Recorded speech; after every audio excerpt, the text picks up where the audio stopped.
Assalamualaikum warahmatullahi wabarakatuh. Perkenalkan, saya Linda Nur Aini, mahasiswa Politeknik Kesehatan Kemenkes Malang, tingkat 1 kelas A, program studi D3 Keperawatan Ponorogo. Di dalam video kali ini, saya akan mempresentasikan salah satu tugas mata kuliah Bahasa Indonesia. Di sini saya mengambil tema demam berdarah dengue.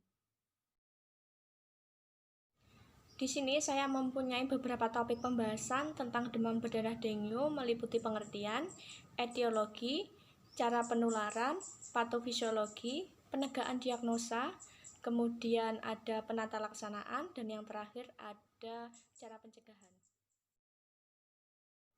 Yang pertama adalah pengertian. Menurut WHO tahun 2010, demam berdarah dengue atau yang biasa kita kenal dengan DBD merupakan suatu penyakit epidemi akut yang disebabkan oleh virus yang ditransmisikan oleh nyamuk Aedes aegypti dan nyamuk Aedes albopictus. Penderita yang terinfeksi akan memiliki gejala berupa demam ringan sampai tinggi, disertai dengan sakit kepala, nyeri pada mata, nyeri pada otot dan persendian, hingga perdarahan spontan. Selanjutnya adalah etiologi atau penyebab dari demam berdarah dengue. Demam berdarah dengue disebabkan oleh virus dengue yang ditularkan oleh nyamuk. Virus dengue ini termasuk kelompok B arthropods atau albiovirus yang sekarang dikenal dengan genus Flavivirus, famili Flaviviridae, dan mempunyai 4 jenis serotif yaitu dengue 1, dengue 2, dengue 3, dan dengue 4. Dari keempat tipe virus tersebut, yang terbanyak terjadi di Indonesia adalah tipe 2 dan tipe 3. Penelitian di Indonesia menunjukkan dengue tipe 3 merupakan serotif virus dominan yang menyebabkan kasus DBD terberat. Selanjutnya adalah cara penularan. Terdapat 3 faktor yang memegang peran penting penularan demam berdarah dengue, yaitu manusia, virus, dan vektor perantara melalui nyamuk Aedes aegypti. Nyamuk Aedes aegypti mengandung virus dengue pada saat menggigit manusia yang sedang mengalami viremia. Kemudian, virus yang berada di kelenjar liur berkembang biak 8-10 hari sebelum ditularkan kembali kepada manusia lain melalui gigitan.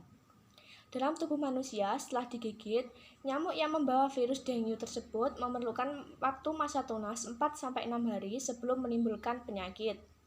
Penularan dari manusia ke nyamuk dapat terjadi apabila nyamuk menggigit manusia yang sedang mengalami viremia pada 2 hari sebelum panas sampai 5 hari setelah demam timbul. Selanjutnya adalah patofisiologi atau proses perjalanannya penyakit demam berdarah dengue. Untuk patofisiologis penyakit DBD bermula ketika virus dengue yang dibawa oleh nyamuk Aedes aegypti yang menggigit manusia viremia dan menyebabkan peningkatnya kompleks imun antibodi. Kemudian dapat menimbulkan 1. Meningkatnya preambilitas pembuluh darah yang mengakibatkannya pembesaran atau kebocoran plasma dalam darah yang secara otomatis plasma dalam darah tersebut rendah atau hipovolemi yang kemudian menjadi syok. Kedua, virus mengeluarkan zat bradikinin, serotin trombin, dan histamin yang kemudian merangsang PGE2 di hipotalamus sehingga termogulasi tidak stabil dan meningkatkannya suhu tubuh atau hipertermia.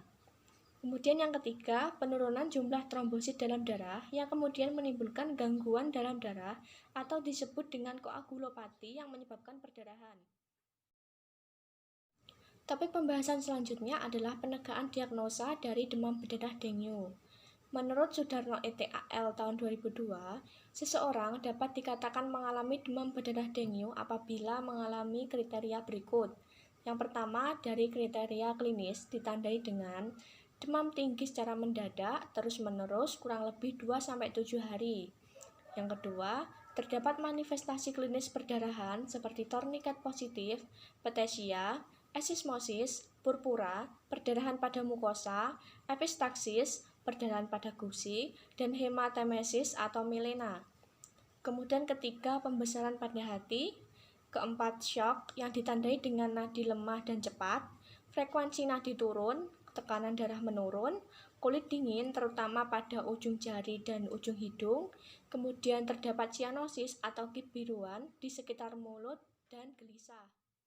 Kriteria kedua adalah kriteria laboratoris yang ditandai dengan trombositopenia atau penurunan trombosit 100.000 UL atau kurang. Kemudian yang kedua adalah hemokonsentrasi atau meningkatnya hematokrit 20% atau lebih. Topik pembahasan selanjutnya adalah penata laksanaan dari penderita yang mengalami demam berdarah dengue. Untuk pengobatan penderita demam berdarah dengue dapat bersifat simpomatif dan suportif. Untuk medikamentosa suportif dapat dilakukan dengan cara penggantian cairan tubuh penderita dapat diberi minum sebanyak 1,5-2 liter dalam 24 jam, berupa air teh, air gula, sirup, ataupun susu. Kemudian pemberian garam elektrolit atau biasa disebut dengan oralit kalau perlu 1 sendok makan setiap 3-5 menit. Apabila cairan oral tersebut tidak dapat dilakukan karena muntah atau nyeri perut yang berlebihan, dapat diberikan penggantian cairan melalui intravena. Sedangkan medikamentosa yang bersifat simpomatif dilakukan dengan untuk penderita hiperpireksia dapat diberikan kompres es di kepala ataupun di ketiak. Kemudian antipiretik sebaiknya dari acetaminophen, aukimin, atau dipiron. Kemudian untuk antibiotik diberikan apabila terdapat infeksi sekunder. Topik pembahasan kita yang terakhir adalah pencegahan dari penyakit demam berdarah dengue. Pencegahan penyakit demam berdarah dengue sangat tergantung pada pengendalian vektornya, yaitu nyamuk Aedes aegypti. Cara yang paling efektif melalui cara 3M+. Untuk 3M-nya yang pertama menutup. Menutup dengan rapat bak mandi atau tempat penampungan air. Yang kedua, menguras. Menguras bak mandi atau penampungan air sekurang-kurangnya seminggu sekali. Yang ketiga, mengubur. Mengubur kaleng-kaleng bekas dan ban bekas yang berjajaran di sekitar rumah. Untuk plusnya dapat dilakukan dengan memelihara ikan yang pemakan jentik nyamuk, kemudian menggunakan kelambu ataupun lotion nyamuk ketika tidur, melakukan pengasapan ataupun fogging secara berkala, kemudian memeriksa jentik nyamuk secara berkala, dan disesuaikan dengan kondisi setempat. Alhamdulillah, semua topik pembahasan tentang demam berdarah sudah selesai saya sampaikan. Semoga bermanfaat untuk kita semua. Dari saya, apabila ada kurang lebihnya mohon maaf. Wassalamualaikum warahmatullahi wabarakatuh.